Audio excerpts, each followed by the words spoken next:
لا إله إلا الله والله أكبر الله أكبر ولله الحمد. الحمد لله الذي أخرج نتائج الفكر للأرباب الهجاء وقضى عنهم من سماء العقل كل الحجاب من سهاب الجهل. Adanahat sumusumar riba Rawdar rahdihal muntasibah. Nahmaduhu jalan alal in'ami binikmatil iman wal islami. Ashhadu an la ilaha illallah wa ashhadu anna muhammadan abduhu wa rasuluh. Allahumma salli ala sayyidina Muhammad wa ala Muhammad. Ittaqullah haqqa tuqatih wa la tamutunna illa wa antum muslimun. Amma ba'd. Hadirin sidang jamaah Idul Fitri yang dirahmati oleh Allah Subhanahu wa taala. Pertama-tama marilah kita panjatkan puji syukur kehadirat Allah Subhanahu wa taala yang telah memberikan nikmat kepada kita, nikmat kesehatan, nikmat sehat akal dan badan, terutama nikmat yang paling besar, yaitu nikmat iman dan Islam. Salawat beserta salam mari kita curah limpahkan kepada baginda alam Nabi besar Muhammad sallallahu alaihi wasallam. Allahu Akbar, Allahu Akbar, Allahu Akbar. Hari ini langit bersedih, hari ini pepohonan bersedih, hari ini orang-orang bersedih. Kenapa bersedih? Karena berpisah dengan bulan yang diagung-agung, bulan yang dimulia-mulia, bulan yang dilipat gandakan pahala kebaikan, bulan yang dibuka pintu-pintu surga, bulan yang ditutup pintu-pintu neraka. Karena takut, siapa tahu tahun depan kita tidak bisa bertemu lagi dengan bulan suci Ramadan. Selama 1 bulan kita dilatih di bulan Ramadan, dilatih menahan mata, dilatih menahan mulut, dilatih menahan telinga, dilatih menahan tangan, dilatih menahan kaki, dilatih menahan hati, dilatih menahan hawa nafsu. Dan sekarang kita sudah tiba di hari Idul Fitri. Id artinya kembali, Fitri artinya suci. Id artinya kembali, Fitri artinya kembali ke kampung halaman. Maksudnya apa? Kampung halaman asli kita bukan dunia. Kampung halaman asli kita yaitu akhirat. Di dunia ini kita hanya merantau. Di dunia ini kita hanya mencari hal. Suatu saat nanti bila mana habis kontrak kita di dunia ini, kita akan pulang ke kampung halaman asli kita, yaitu akhirat. Di akhirat ada 2 rumah. Ada rumah surga dan ada rumah neraka. Kita nanti masuk rumah surga atau masuk rumah neraka tergantung bagaimana amal perbuatan kita di dunia ini. Makanya Id artinya kembali, Fitri artinya suci atau kampung halaman. Jadi sebelum kita pulang ke kampung halaman asli kita yaitu akhirat, kita harus dalam keadaan bersih dan suci. Sebab asal mulanya kita datang ke dunia ini dalam keadaan bersih dan suci, maka ketika kita pulang menuju akhirat, harus dalam keadaan bersih dan suci. Sebab kalau kita datang ke dunia ini dalam keadaan bersih dan suci, tetapi ketika kita pulang menuju akhirat dalam keadaan kotor, maka tentu kita akan dicuci dulu, akan dibersihkan dulu. Di mana tempat pencuciannya? Di mana tempat laundrynya? Di mana tempat dibersihkannya? Tempat dibersihkan badan.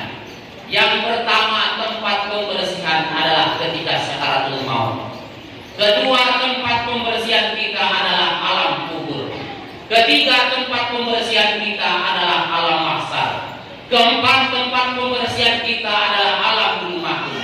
Kelima, tempat pembersihan kita adalah alam bencana. Keenam, tempat pembersihan yang paling terakhir adalah nerakanya Allah Subhanahu wa Ta'ala.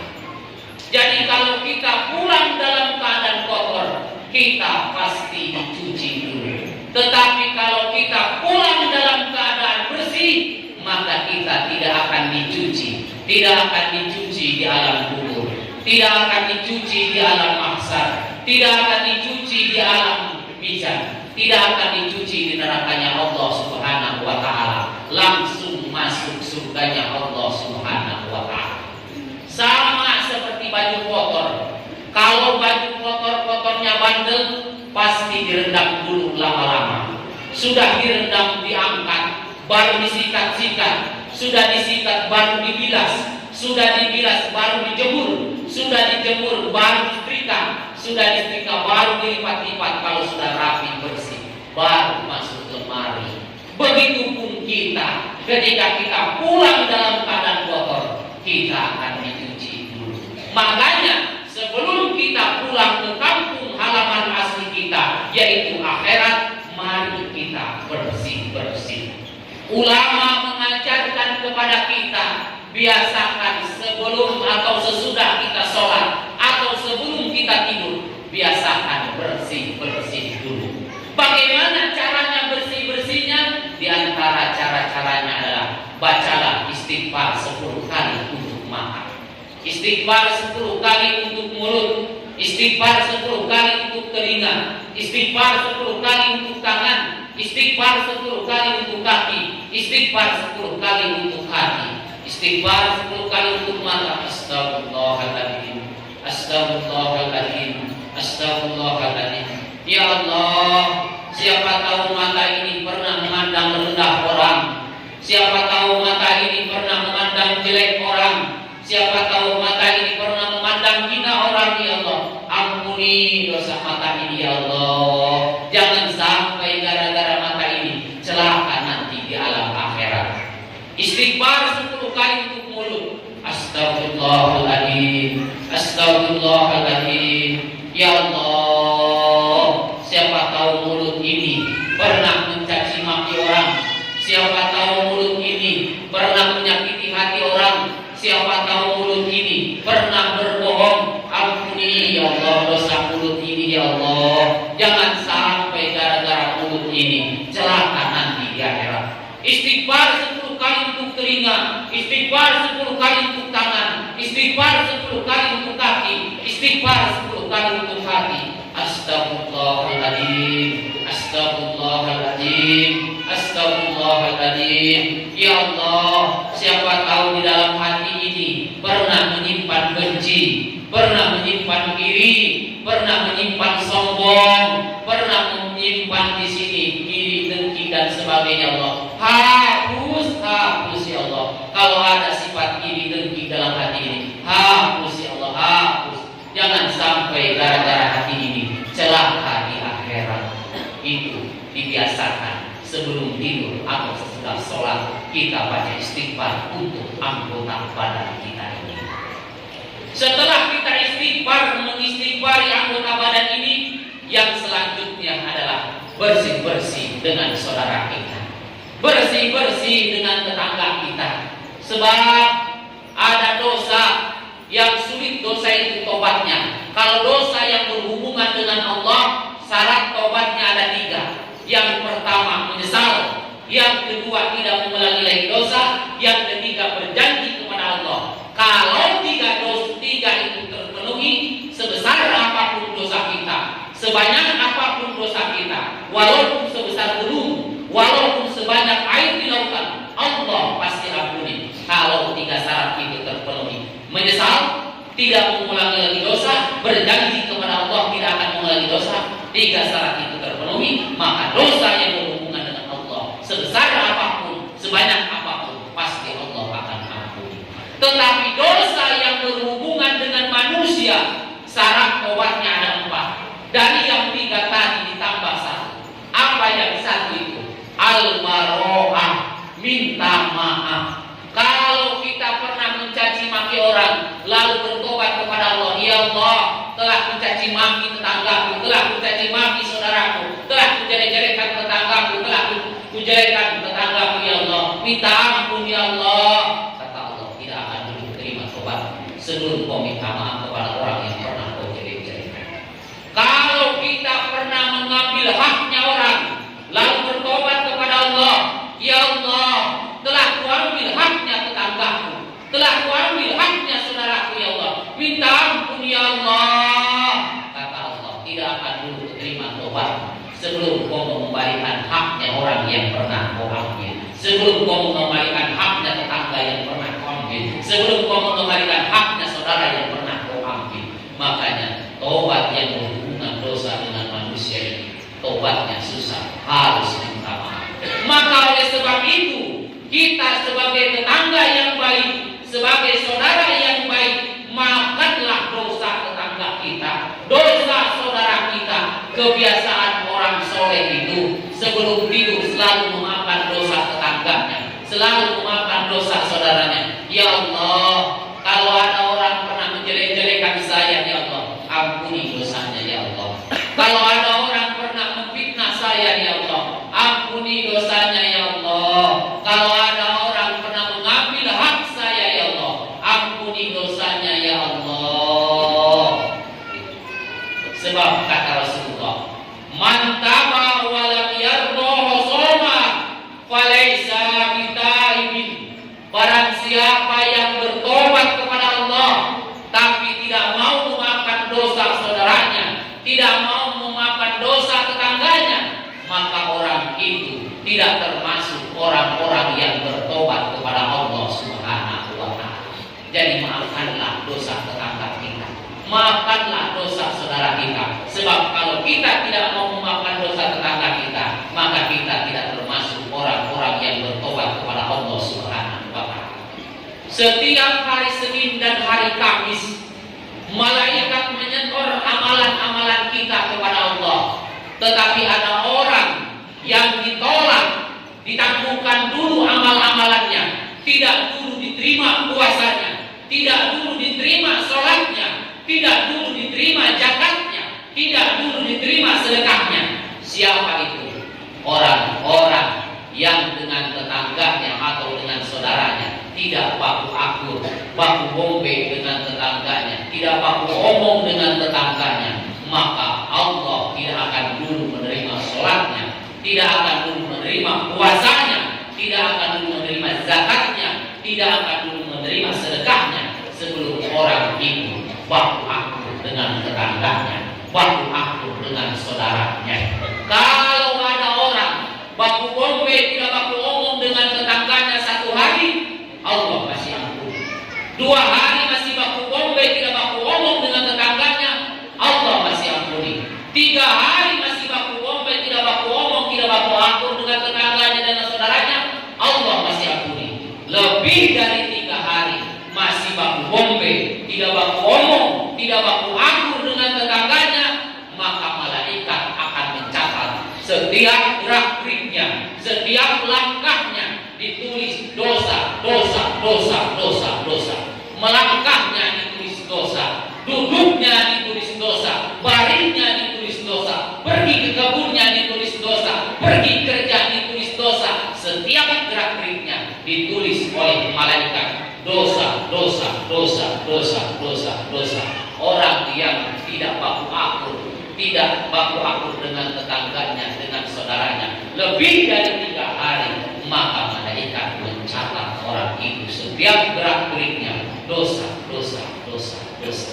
Marilah kita bersih-bersih dengan diri kita, bersih-bersih dengan tetangga kita, dan yang lebih utama adalah bersih-bersih dengan orang tua kita. Ridho Allah, ridho fi walidain. Suhtullah, suhtu fi walidain. Ridhonya Allah ada di ridhonya orang tua. Murkanya Allah ada di murkanya orang tua. Walaupun sholat kita beribu-ribu rakaat, istighfar kita beribu-ribu kali, sedekah kita beribu-ribu juta, sedikit saja menggores hati orang tua kita, jangan harap surga jadi milik kita. Ada dosa yang balasannya diberikan di dunia dan di akhirat. Dosa apa itu? Dosa terhadap orang tua. Orang yang durhaka, anak yang durhaka terhadap orang tuanya, siksaannya double dunia dan akhirat. Sebelum meninggalnya, orang itu akan disengsarakan dulu. Ketika meninggalnya akan dihinakan ketika meninggalnya. Dan nanti ketika bangkit dari kuburnya, tidak ada kaki dua-duanya. Orang yang durhaka terhadap orang tua.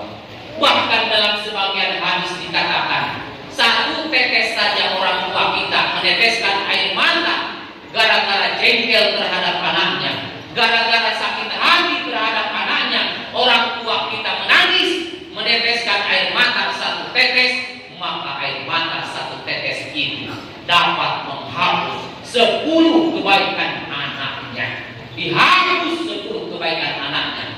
Bahkan ada ulama besar hanya gara-gara ketika sholat sunnah dipanggil-panggil oleh orang tuanya tidak menyambut-nyambut, orang tuanya sakit hati, orang tuanya menangis. Apa yang terjadi ketika sakaratul mautnya? Disusahkan ketika sakaratul mautnya. Padahal dia ketika sholat sunnah dipanggil-panggil oleh orang tuanya tidak menyambut-nyambut, orang tuanya sakit hati. Ketika sakaratul mautnya disusahkan. Sebab orang yang paling berjasa di dunia ini diantaranya adalah orang tua kita. Melahirkan kita, nyawa taruhannya.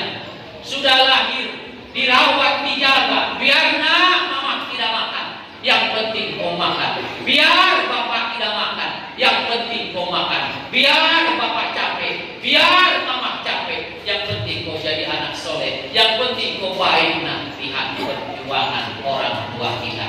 Makanya hargai orang tua kita, hormati orang tua kita. Siapa lagi kalau bukan kita sebagai anaknya yang menghargai orang tua kita, yang menghormati orang tua kita, yang masih ada orang tuanya, jaga baik-baik orang tuanya. Jangan sampai orang tua kita seperti pembantu, disuruh-suruh oleh anaknya, dibentak-bentak oleh anaknya. Padahal surga ada di telapak kaki orang tua kita. Sehebat apapun kita, sebanyak apapun ibadah kita, kalau durhaka terhadap orang tua, jangan harap surga jadi milik kita. Jangan harap mencium baunya surga. Anak yang durhaka terhadap orang tuanya, maka oleh sebab itu yang masih ada orang tuanya, datangi orang tuanya, cium, peluk, kalau perlu cuci kakinya, peluk orang tua kita. Yang sudah tidak ada orang tuanya, datangi kuburannya, doakan, ziarahi orang tua kita, doakan di atas kuburannya, doakan supaya orang tua kita selamat di dunia dan di akhirat, selamat di alam kuburnya, diterangi di alam kuburnya, diluaskan di alam kuburnya, mendapatkan nikmat di alam kuburnya. Maka oleh sebab itu, marilah kita sebelum pulang, mari kita bersih-bersih. Sebelum pulang, mari kita bersih-bersih diri kita, bersih-bersih dengan tetangga kita, bersih-bersih dengan saudara kita, bersih-bersih dengan orang tua kita. Terutama orang yang sudah umur 40 tahun masih belum tahu jalan pulang menuju akhirat. Bahaya kalau orang sudah umur 40 tahun belum tahu jalan pulang menuju akhirat. Bahaya. Man jawaza arba'ina walam yaglib khairihi ala sarrihi falyatajahad ilan nar. Barang siapa yang malas-malasan dalam beribadah, masih malas-malasan memperbaiki dirinya, masih malas-malasan memperbaiki tingkah lakunya, masih suka senang-senang dalam kemaksiatan, maka namanya telah dicantumkan dalam pintu neraka sebagai calon penghuni neraka. Baru calon bisa dihapus. Sebab ketika matahari terbit, matahari selalu manggil orang yang umur 40 tahun. Kata matahari, ya arba'in, hei orang yang umurnya sudah 40 tahun, sudah cukup waktumu untuk sadar, sudah cukup waktumu untuk memperbaiki diri. Ketika datang umur 50 tahun, dipanggil lagi oleh matahari, hei orang yang umurnya 50 tahun, sebentar lagi kau akan panen. Kalau kita menanam lombok, kita akan panen lombok. Kalau kita menanam padi, kita akan panen padi. Kalau kita menanam jagung, kita akan panen jagung. Begitu juga dalam hidup. Kalau dalam hidup ini menanam kebaikan, maka di akhirat akan panen kebahagiaan. Kalau di dunia ini menanam kejelekan, maka di akhirat akan panen siksaan. Maka oleh sebab itu, sebelum pulang, mari kita memantaskan diri kita untuk bertemu dengan Allah Subhanahu wa Ta'ala. Saya umur sudah 40 tahun, pantaskah saya tingkah laku seperti begini? Saya umurku sudah 40 tahun, pantaskah ibadahku masih begini? Saya umurku 40 tahun, pantaskah setiap malam masih tidur dengan nyenyak, tidak merengek-rengek minta kepada Allah ketika umur 50 tahun? Pantaskah saya umurku sudah 50 tahun, tingkah lakuku masih begini, ibadahku masih begini, ngaji Quranku masih begini, tahajudku masih malas-malasan, duhaku masih malas-malasan, istighfar masih malas-malasan? Pantaskah kalau umur sudah 50 tahun masih begini? Ketika sampai 60 tahun, pantaskah saya umur 60, tingkah laku ibadahku masih begini? Marilah kita memantaskan diri sebelum pulang, sebab esok atau lusa pasti kita akan berpisah dengan muka bumi ini. Di dunia ini sebentar sekali, kata Rasulullah, ummatu ummati ma baina sittina wa sab'ina wa anhum ma yajuru dalik, kata Rasulullah. Umur umatku 60 sampai 70 tahun, dan itu pun sedikit yang sampai padanya. Rata-rata di bawah 60 atau di bawah 70 tahun orang sudah meninggal. Sedikit sekali, kata Rasulullah, orang yang umurnya lebih dari 70 tahun. Sedikit sekali. Ini menandakan bahwa hidup di dunia ini sebentar sekali. Tetapi ingat, yang sebentar ini akan menjadi penentu di akhirat sana. Yang sebentar ini akan menjadi penentu kita masuk surga atau masuk nerakanya Allah Subhanahu wa Ta'ala. Selagi masih ada kesempatan, selagi masih punya umur, selagi masih punya kesehatan, gunakanlah umur kita untuk ibadah kepada Allah. Gunakanlah kesehatan kita untuk ibadah kepada Allah. Kapan lagi kita mau sadar? Kapan lagi? Sebab esok atau lusa kita akan berpisah dengan muka bumi ini. Tidak ada yang bisa menjamin bahwa besok kita masih hidup. Tidak ada yang bisa menjamin bahwa bulan depan kita masih hidup. Tidak ada yang bisa menjamin bahwa tahun depan kita masih hidup. Maka oleh sebab itu, detik sekarang, menit sekarang, kita harus menjadi orang yang baik, harus mendekatkan diri kepada Allah, harus memperbaiki tingkah laku, harus memperbaiki ibadah kita selagi kita masih punya kesempatan sebelum nyawa kita sampai di tenggorokan. Kalau nyawa kita sudah sampai di tenggorokan, di situ tidak ada lagi kesempatan. Pintu tobat ditutup. Marilah kita tingkatkan keimanan dan ketakwaan kita kepada Allah Subhanahu wa Ta'ala. Barakallahu li wa lakum fil Qur'an. Astagfirullahaladzim wa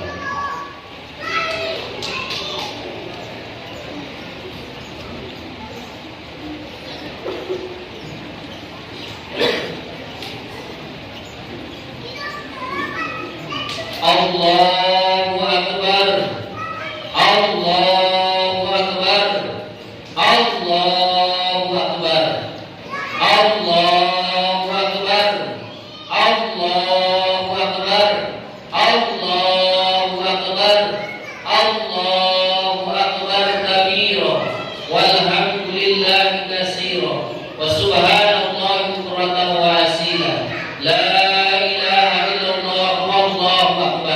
Allahu akbar walillahil hamd. Alhamdulillah, alhamdulillahil badiil hadi ilal bayani man yahiru sadi amada arbatan tuha warasama samsal bayani bisururil ulama. Asyhadu an la ilaha illallah wa asyhadu anna Muhammadan abduhu wa rasuluh. Allahumma shalli ala sayyidina Muhammad wa ala ali sayyidina Muhammad. Mari kita tundukkan kepala kita bermunajat kepada Allah Subhanahu wa taala. Allahumma shalli wa sallim wa barik wa sallim. Allahumma ij'al salatika wa barakatikal mursalin imamil muttaqin khatamin nabiyina sayyidina Muhammadin abdika wa rasulika. Allahumma inna nas'aluka ilman nafi'an wa amalan mutaqabbalan wa rizqan halalan wa ibadatan wa sifatan ridai. Allahumma arzuqna biddin nafi'ina wa la mursalina wa fahmi arifina wa nawil qalbi binuril ilmi wal iman wa a'udzu bika min kasalisal hadaya wa bihaqi Muhammadin wa bihaqi kitabika munajam ala lisanikal mursalin wa bisiridatika ya Allah. Ya Allah, ini kami hamba-Mu yang penuh dengan dosa menghadap kepada-Mu ya Allah. Ya Allah, ampunilah segala dosa kami ya Allah, dosa kedua orang tua kami ya Allah. Jauhkanlah kami dari siksa kubur dan api neraka ya Allah. Ya Allah, jangan dulu pertemukan kami dengan kematian ya Allah, sebelum kami bisa memperbaiki ibadah dengan betul-betul ya Allah, sebelum kami bisa bertobat dengan betul-betul ya Allah. Ya Allah, bila mana kami bertemu dengan kematian ya Allah, pertemukan kami dengan kematian yang indah, kematian yang nikmat, kematian yang dijemput oleh malaikat dengan la ilaha illallah. Ya Allah, bila mana orang tua kami bertemu dengan kematian ya Allah, pertemukan orang tua kami dengan kematian yang indah, kematian yang nikmat, kematian yang dijemput oleh malaikat dengan la ilaha illallah.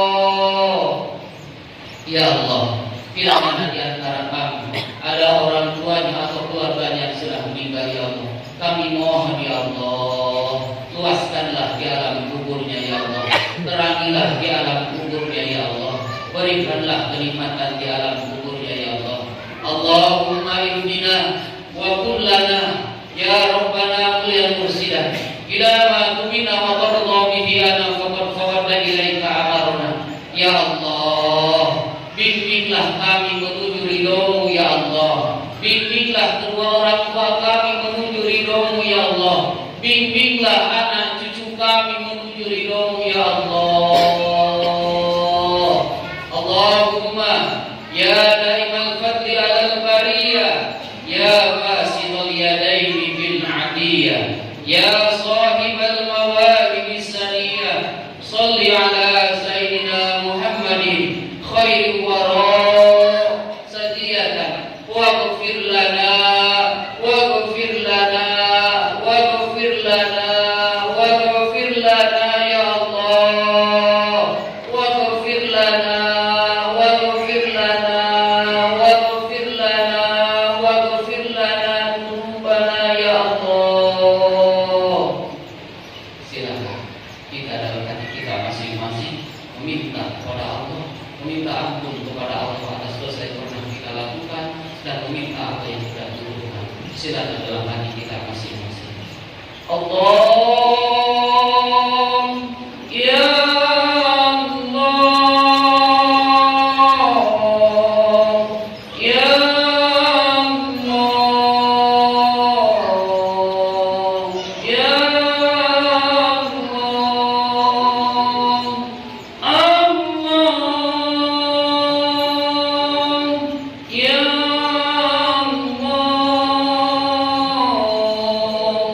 Ya